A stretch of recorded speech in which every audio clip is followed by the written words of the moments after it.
Shalom Bapak Ibu Jemaat terkasih dimanapun berada. Kembali lagi dalam renungan harian dan doa pada hari ini bersama saya Pendeta Fitriana. Sebelum kita membaca dan merenungkan firman Tuhan, mari kita bersatu hati, kita berdoa. Ya Tuhan, Allah Tuhan yang kami imani, dalam Yesus Kristus Engkaulah pengharapan dalam kehidupan kami setiap harinya. Kami bersyukur atas kesempatan yang indah tetap Engkau beri dalam kehidupan kami. Dan pada saat ini kami ingin membaca dan merenungkan firman-Mu. Biarlah Roh Kudus-Mu menolong kami supaya kami mengerti firman Tuhan. Terlebih kami mampu melakukannya di dalam kami menjalani hidup dan kehidupan kami di dunia ini. Berkati kami semua, terkhususnya hamba-Mu yang akan menyampaikan firman ini. Di dalam nama Tuhan Yesus Kristus, Tuhan dan Juru Selamat, kami berdoa serta bersyukur. Amin. Firman Tuhan bagi kita pada saat ini, sesuai dengan Almanak Nas GKE, terdapat dari kitab 2 Raja-Raja, pasal yang kedua, ayat yang ke-13 sampai dengan ke-18, yang akan saya bacakan bagi kita sekalian, di bawah perikop Elia naik ke sorga, yang berbunyi demikian. Sesudah itu dipungutnya jubah Elia yang telah terjatuh, lalu ia berjalan hendak pulang dan berdiri di tepi sungai Yordan. Ia mengambil jubah Elia yang telah terjatuh itu, dipukulkannya ke atas air itu sambil berseru, "Di manakah Tuhan Allah Elia?" Ia memukul air itu, lalu terbagi ke sebelah sini dan ke sebelah sana. Maka menyeberanglah Elisa. Ketika rombongan nabi yang dari Yeriko itu melihat dia dari jauh, mereka berkata, "Roh Elia telah hinggap pada Elisa." Mereka datang menemui dia, lalu sujudlah mereka kepadanya sampai ke tanah. Mereka berkata, "Coba lihat, di antara hamba-hambamu ini ada 50 orang laki-laki, orang-orang tangkas. Biarlah mereka itu pergi mencari tuanmu. Jangan-jangan ia diangkat oleh roh Tuhan dan dilemparkannya ke atas salah satu gunung atau ke dalam salah satu lembah." Elisa menjawab, "Janganlah, suruh pergi." Tetapi ketika mereka mendesak-desak dia sampai memalukan, maka berkatalah ia, "Suruhlah pergi." Mereka menyuruh 50 orang. Orang-orang ini mencari 3 hari lamanya, tetapi tidak bertemu dengan Elia. Ketika mereka kembali kepada Elisa yang masih tinggal di kota Yeriko, berkatalah ia kepada mereka, "Bukankah telah kukatakan kepadamu, jangan pergi?" Sedemikian pembacaan Alkitab. Yang berbahagia ialah kita yang bersama-sama membaca, merenungkan, serta melakukannya dalam kehidupan kita hari lepas hari. Amin. Bapak, Ibu, Saudara-saudari, jemaat Tuhan dimanapun berada, Shalom. Dalam nas kita pada saat ini menceritakan tentang Elia naik ke surga. Pada saat itu Elia dan Elisa ada di Gilgal. Mereka kemudian menuju Betel dan ke Yeriko. Lalu mereka menyeberangi sungai Yordan. Dari perjalanan yang mereka tempuh yang sangat panjang, dari satu tempat ke tempat yang lain, yang ditentukan oleh Tuhan untuk mereka tuju hingga tiba di sungai Yordan. Dalam perjalanan ini, beberapa kali Elia selalu meminta agar Elisa tidak mengikuti perjalanannya. Dan secara tegas, Elisa menolak dan menjawab, seperti pada ayat yang ke-2. "Demi Tuhan yang hidup dan demi hidupmu sendiri, sesungguhnya aku tidak akan meninggalkan engkau." Artinya bahwa apapun yang terjadi, Elisa tetap setia dengan pendiriannya untuk selalu bersama-sama dengan Elia. Hingga menjelang saatnya Tuhan menaikkan Elia ke sorga. Dan pada saat itu ada rombongan nabi yang mendatangi Elisa dan juga berkata kepadanya supaya tidak mengikuti gurunya karena akan terangkat ke sorga. Elisa pun tegas menjawabnya, "Aku juga tahu, diamlah." Di sini memperlihatkan untuk kita bahwa begitu kokoh pendirian Elisa dan sikap hatinya, bahkan kemantapan tekad yang tak tergoyahkan oleh apapun. Nah, lalu mereka berdua melanjutkan perjalanan.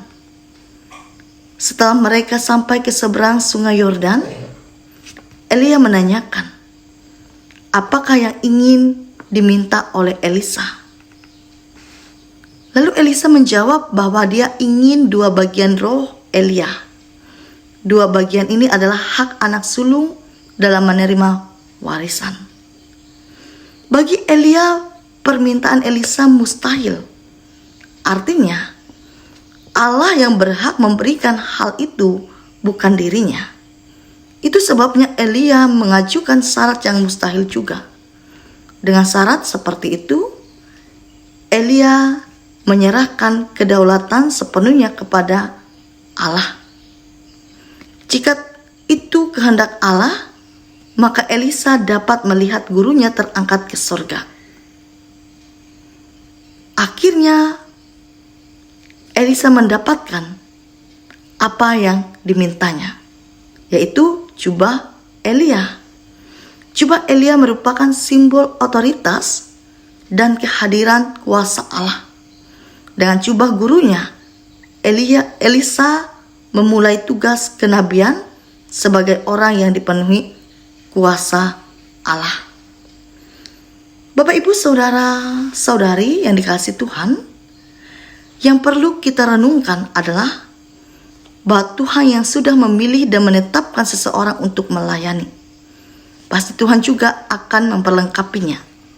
Ada waktunya kita belajar dan memperhatikan perjuangan mereka yang telah terlebih dahulu melayani. Namun, yang jauh lebih penting adalah Tuhan Yesus sendirilah yang harus terus menjadi guru yang agung bagi kita, dan juga pekalah akan peran kita pada saat ini, baik di lingkungan pekerjaan, dalam rumah tangga, dan juga bergereja, dan sambutlah pembentukan Allah atas hidup dan kehidupan kita pribadi. Kiranya Tuhan menolong kita melalui firman ini. Amin untuk firman Tuhan. Mari kita bersama-sama menaikkan doa syafaat kita berdoa. Tuhan Yesus, terima kasih untuk kesempatan yang Kau berikan dalam hidup kami. Terima kasih atas setiap penyertaan dan kasih sayang-Mu yang tidak pernah berhenti dalam hidup dan kehidupan kami setiap harinya. Terima kasih untuk kebenaran firman-Mu yang boleh kami dengarkan bersama-sama. Kami percaya bahwa firman-Mu lah pelita yang sejati bagi langkah kaki kami. Kami memohon agar Engkau memberikan kekuatan untuk kami menjalani hidup dengan iman yang kuat dan tekad yang mantap di dalam Engkau. Dalam kerendahan hati pada saat ini, kami bersama menaikkan segenap doa, permohonan, dan harapan kami melalui doa syafaat ini. Kami berdoa untuk jemaat Tuhan di Jemaat GKE Pandohon Iman Tahujan Ontu. Kiranya kasih Tuhan yang senantiasa melingkupi dan menyertai kehidupan mereka pribadi. Bahkan apapun yang Tuhan percayakan di dalam hidup dan kehidupan mereka, kami percaya Tuhan yang selalu menuntun dan memberkatinya, sehingga mereka mampu menjadi saluran berkat bagi semua orang, terutama di dalam kehidupan tiap-tiap keluarga mereka pribadi. Begitu juga apapun yang jemaat Tuhan alami pada saat ini, baik itu pergumulan, permasalahan, kiranya Roh Kudus Tuhan yang menolong dan menuntun, sehingga dengan penuh hikmat mereka mampu mengatasinya dengan baik. Begitu juga setiap pelayanan yang dilakukan oleh hamba-hamba-Mu, baik itu penatua, diakon maupun pendeta di Jemaat GKE di Pandohon Iman Tahujan Ontu, bahkan setiap rencana harapan dan keinginan serta program-program yang sudah dibuat, sehingga boleh berjalan dengan baik seturut dengan kehendak mereka, terlebih-lebih kehendak Tuhan. Dan mereka semakin diberkati dan dipakai Tuhan untuk menjadi saksi berkat di tengah-tengah jemaat Tuhan. Kami juga berdoa bagi seluruh jemaat Tuhan dimanapun berada, terkhususnya jemaat yang ada di kawasan resort Puruk Jahu pada saat ini. Kami yakin dan percaya kasih dan pengharapan dari Tuhanlah yang selalu menuntun dan menyertai langkah hidup kami setiap harinya. Begitu juga kami memohon berkat Tuhan yang selalu tercurahkan dalam hidup dan kehidupan kami masing-masing, baik itu melalui setiap pekerjaan usaha kami. Terima kasih, kami serahkan anak-anak terkasih kami dalam masa-masa pendidikan, dalam masa pertumbuhan, dalam masa juang. Kami bawa dalam tangan cinta kasih Tuhan. Masa depan, harapan, cita-cita, dan keinginan mereka, biarlah Tuhan yang turut bekerja dan campur tangan atas segala sesuatunya. Terima kasih Bapa di sorga, inilah segenap doa, permohonan dan harapan kami. Kami alaskan doa ini seperti yang Engkau ajarkan kepada kami, yaitu doa Bapa kami yang kami ucapkan bersama-sama demikian. Bapa kami yang ada di sorga, dikuduskanlah namamu, datanglah kerajaan-Mu, jadilah kehendak-Mu di bumi seperti di sorga. Berikanlah kami pada hari ini makanan kami yang secukupnya, dan ampunilah kami akan kesalahan kami, seperti kami juga mengampuni orang bersalah kepada kami. Dan jangan membawa kami ke dalam pencobaan, tetapi lepaskanlah kami dari penjahat, karena Engkaulah yang mempunyai kerajaan dan kuasa dan kemuliaan sampai selama-lamanya. Amin.